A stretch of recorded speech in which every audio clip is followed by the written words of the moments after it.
அதாவது இப்ப நம்ம அதான் இப்ப நீங்க சொன்ன மாதிரி வந்து prevention is always better then cure. போகும்போது கரெக்டா போறது தான் வந்து ஒரு முக்கியமான ஒரு விஷயம்.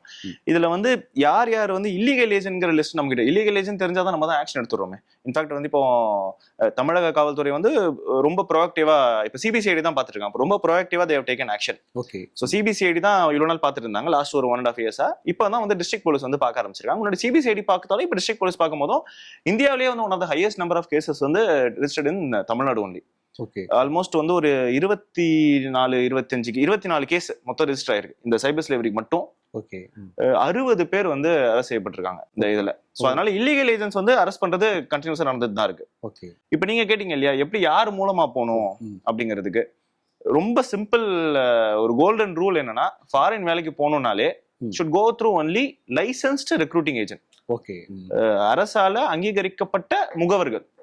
இது யாரு அப்படின்னு பாத்தீங்கன்னா யாரால அங்கீகரிக்கப்பட்டிருக்குன்னா வெளியுறவுத்துறை அமைச்சகத்தால அங்கீகரிக்கப்பட்டிருக்கும். இதுல நிறைய பேர் என்ன பண்ணுவாங்கன்னா ஜிஎஸ்டி சர்டிபிகேட்டை காட்டுவாங்க, எம்எஸ்எம்இ சர்டிபிகேட்டை காட்டுவாங்க, காட்டிட்டு பாரு நானும் வந்து லைசன்ஸ் தான் அப்படிம்பாங்க. அதெல்லாம் பார்த்து ஏமாறக்கூடாது. அரசால அங்கீகரிக்கப்பட்ட முகவர்கள், அதாவது வெளியுறவுத்துறை அமைச்சகத்தால அங்கீகரிக்கப்பட்ட முகவர்கள் மூலமா மட்டும்தான் வந்து மக்கள் போகணும். இது எங்க பார்க்கலாம் அப்படின்னா emigrate.gov.in அப்படின்னு ஒரு வெப்சைட் இருக்கு. அந்த வெப்சைட் போனா யார் யார் வந்து லைசன்ஸ்ட் ஏஜென்ட்ஸ் அப்படிங்கிற ஒரு கம்ப்ளீட் லிஸ்ட் இருக்கும். ஓகே. அந்த லிஸ்ட்டை பார்த்துட்டு அவங்க மூலமா போனா சேஃப்.